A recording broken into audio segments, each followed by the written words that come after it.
aí, galerinha, vamos conversar um pouquinho, principalmente com os físios. O que é que eu tenho percebido? Tenho percebido que a maioria dos físios não tem paciência para examinar o paciente até o final, do passo a passo da avaliação músculo-esquelética. Por que eu estou te falando isso? Porque a gente está dando consultorias para fisioterapeutas do Brasil inteiro. Vira e mexe aí, você vê aqui nos destaques, eu publicando o print do final da consultoria com muitos fisioterapeutas pelo Brasil. E aí, quando a gente faz o checklist da avaliação musculoesquelética, a maioria está pulando etapas na avaliação de perdas de movimento, nos testes de movimento, e não estão realizando uma coisa que a gente acha muito importante, que é a avaliação clínica. Como eu falei, né, na aula 1 da jornada, falar nisso, gratidão, mais de 6 mil visualizações no blog da Jornada do Expert. O que eu falo na jornada, basicamente, é que a sua avaliação deve ser transformada em uma experiência e não em um serviço. O paciente tem que sair da sua avaliação acreditando que ele nunca foi tão bem avaliado em sua vida. E aí alguns fisioterapeutas falam, mas Caio, fazer avaliação clínica, não somos médicos. Beleza, não somos médicos, mas e daí? Se você sabe fazer uma avaliação clínica, você sabe quando e como e por que encaminhar. Você sabe os fatores que provocam uma sensibilização do sistema nervoso central desse paciente. E descobrir essas comorbidades te dá mais ferramenta para você explicar ao paciente fatores que estão associados com dor. Lembrando que eu não estou falando aqui de relação de causa e efeito, estou falando aqui de relação de associação, ou seja, dois eventos acontecendo simultaneamente, sem uma relação linear, tá bom? Então, por exemplo, principais dúvidas, pacientes com dor lombar, por exemplo. A gente faz a anamnese, coleta toda a história do paciente, quando a dor começou, por que ele acha que a dor começou, se começou sem razão, se tem trauma do paciente. A gente descarta possíveis patologias graves com perguntas especiais, perda de peso sem motivo, febre junto com dor, anestesia em cela, incontinência urinária, tremores nas mãos e uma série de perguntas especiais que a gente faz para afastar a possibilidade de quê? De câncer, tuberculose óssea, fratura e por aí vai. Para você ter segurança de mexer no paciente, se for necessário mexer. Na maioria dos pacientes que eu atendo, a primeira sessão, a consulta, a gente praticamente não mexe no paciente e o paciente sai melhor, porque a gente sabe hoje que existem alterações estruturais que estão acontecendo no cérebro desse paciente com dor há mais de 3 meses. Alterações que colaboram para que você tenha hipertrofia de áreas do sistema límbico, do sistema mesolímbico, amígdala, córtex cingulado anterior, e diversas estruturas que fazem a modulação da dor. Você tem um portão dentro do sistema nervoso central. E esse portão define se você vai sentir mais ou menos dor, a depender da ameaça percebida. Mas, voltando à avaliação, quando a gente faz essas consultorias, a gente chega na avaliação de perdas de movimento da lombar. E nessas perdas a gente tem 4 movimentos para testar. 4 movimentos.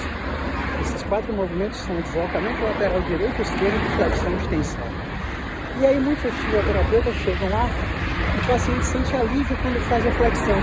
Bora botar um bocado de estratégia de carga e flexão repetida para ele.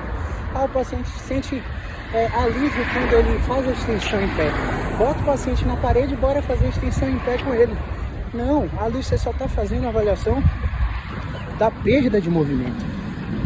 E a perda de movimento não quer dizer nada, é só uma referência que você quer melhorar para uma determinada função. Aí o físio não achou nenhuma perda de movimento, bora trabalhar controle motor. E o paciente começa a fazer agachamento, começa a fazer flexão de braços, começa a fazer prancha, começa a fazer ponte, começa a fazer um bocado de exercício de pilates. Mas porra, qual que é a definição de controle motor? É um exercício orientado com um propósito, para uma tarefa específica. Mas o meu paciente está com dor porque está com fraqueza, bora ganhar força, fazer agachamento e eu vou melhorar a função do paciente. Quem disse? A gente tem vários estudos que mostram, pelo modelo cinesiopatológico, que se o paciente está com dor é porque tem alguma estrutura em sobrecarga por causa de algum movimento errado. E aí a gente corrigir esse movimento, vai tirar a sobrecarga porque vai diminuir a dor. Aí a gente faz exercício a gente faz um movimento com o paciente, acompanha durante 6 semanas, durante 12 semanas, e quando a gente analisa as pesquisas, o paciente não melhorou o movimento. Se a proposta do modelo cinesiopatológico é que a gente melhore o movimento e que assim o paciente vai sentir menos dor, como é que a gente faz o exercício e o paciente não melhora o movimento? Pois é, então a gente já tem que contestar tudo da base. A mesma coisa é o modelo patoanatômico. O paciente está com dor porque está com hérnia. O paciente está com dor porque está com tendinite. Se o movimento está machucando ele, se ele acha que o movimento está machucando ele, por que você vai repetir um movimento nele e vai ter uma repetição que ele não vai sentir dor? O raciocínio lógico é que quanto mais movimento ele fizer, mais dor ele vai sentir, correto? Pois é, e aí o paciente para de sentir dor do nada. Então a gente contesta todo o modelo patoanatômico. E a gente vai na neurofisiologia entender por quê e quais são os fatores que estão fazendo esse paciente sentir dor. Então, você não pode se basear na avaliação de perda de movimento. Você tem que ir para o teste de movimento para ver se o paciente tem um componente mecânico. Um componente, tá? Um de vários componentes. O paciente pode ter um componente biopsicossocial, o paciente pode ter um componente exclusivamente social, exclusivamente psicológico, exclusivamente cognitivo, exclusivamente de personalidade, de atenção. Então são vários fatores e você está procurando só um fator mecânico. E está tudo bem, contanto que você encontre. Agora você não pode economizar no raciocínio, porque isso é preguiça de raciocínio. Isso é preguiça de raciocínio, isso não tem outra explicação. Você tem que testar a lombar desse paciente, a cervical, a torácica, o ombro desse paciente, o joelho desse paciente, para ver se você encontra algum fator mecânico. E aí você bota ele deitadinho, repete as extensões, e aí o paciente sente mais dor. E aí você já vira ele e bota ele para fazer flexões, e o paciente sente alívio. Só que aí você só está monitorando um tipo de resposta sintomática, que é a resposta sintomática intrateste. E a resposta sintomática intrateste é só um de diversas variáveis que você tem que controlar. Pensa na Bolsa de Valores. Magalu teve aí desdobramento, o geral ganhou uma grana. Quem podia adivinhar que ia ter isso? Logo no início da Magalu, quando os investidores chegaram, que quem botou R$1.000 estaria lá com 15, 20, 35 mil. Agora, quem é que ia adivinhar? São diversos fatores. O analista financeiro ele tem que olhar múltiplas variáveis para predizer alguma coisa. Então a gente tem que ficar ligado, porque não é todo mundo que vai responder da mesma maneira, só porque você achou um movimento, né? Não é todo mundo que vai responder da mesma maneira. Então você tem que tentar manipular as variáveis que a gente tem controle. Perda de movimento, teste de movimento repetido, exame físico, tensão neuroadversa, miótomos, dermátomos, reflexos, são variáveis que nós dominamos. Então a gente precisa controlar, a gente precisa monitorar só o que a gente tem controle. Então quando o paciente disse que estava ruim na extensão, quem sabe se ele repetisse 15 a 20 vezes aquela extensão, ele não ia ficar melhor depois. Então faltou segurança para o fisioterapeuta para testar o movimento com mais repetições, com mais amplitude de movimento, até amplitude final. Faltou monitorar a resposta após o teste. O paciente pode ficar aproximado, centralizado, distanciado, periferizado, pode ficar pior, melhor. pode não ficar melhor, não ficar pior. E aí cada resposta sintomática após o teste vai ser uma luz do semáforo. Eu brinco com meus pacientes que não tem exercício certo e errado. Simplesmente não tem. Não tem exercício certo e errado. Tem o que seu corpo está aceitando fazer agora e o que o seu corpo não aceita fazer. Beleza? E aí quando a gente fala isso, o paciente começa a perder o medo. Porque ele percebe, não vou agachar porque vai doer.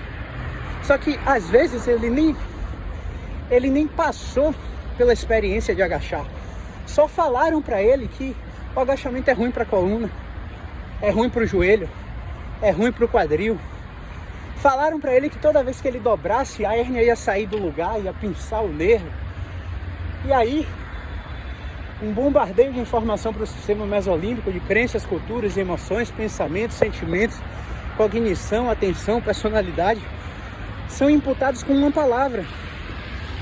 Então a gente tem que seguir o passo a passo para poder monitorar só o que a gente tem controle, que já são muitos fatores. E aí quando você segue passo a passo, você não vai ter, por exemplo, uma paciente que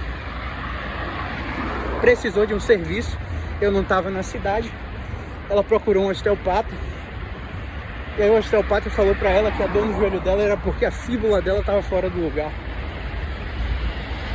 Quando essa paciente voltou para mim, ela estava agachando com um padrão totalmente anormal, um padrão totalmente compensatório, jogando pesos todo do outro lado do joelho.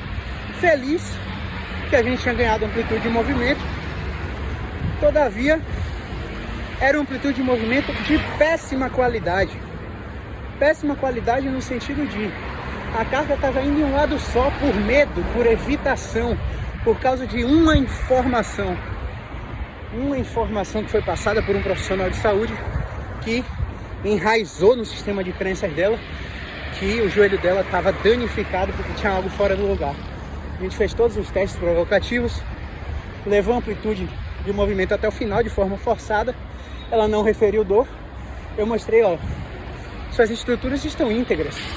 A gente tem que começar a pegar confiança para trabalhar isso. E aí a gente tem que colocar uma balança no pé do paciente e mostrar por que ela está descarregando mais, como, quanto ela está descarregando mais. E trabalhar com a terapia de exposição gradativa, para ir de fato encorajando o paciente a realizar a atividade que a gente está propondo. Porque se ela mantiver um padrão desse, uma hora ela vai aumentar a carga, uma hora ela vai diminuir o intervalo de descanso, uma hora o educador físico vai controlar as variáveis que ele tem controle para gerar mais performance no treino dela.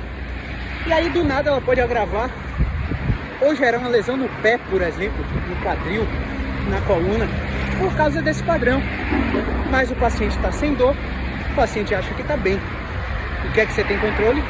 Mostrar para ele que de fato o padrão de movimento dele está ok para realizar a tarefa proposta, agachar, tem controle motor para isso, só que é de uma forma compensada, de uma forma onde estruturas são usadas a mais do que outras. Bota o paciente em frente do espelho e educa esse paciente expondo ele gradativamente. Beleza? Então, é mais ou menos esse o checklist que a gente faz quando você faz a nossa consultoria, quando você assiste as nossas aulas, para dar uma forma, uma metodologia para você seguir um passo a passo e ter como a gente conversar. Eu daqui, você da Austrália, você da Nova Zelândia, Estados Unidos, Canadá, você lá de Altamira, no Pará, lá de Uberlândia, em Minas Gerais, para a gente poder falar a mesma língua. E aí a gente consegue ajudar mais pessoas juntas. Movimento é vida.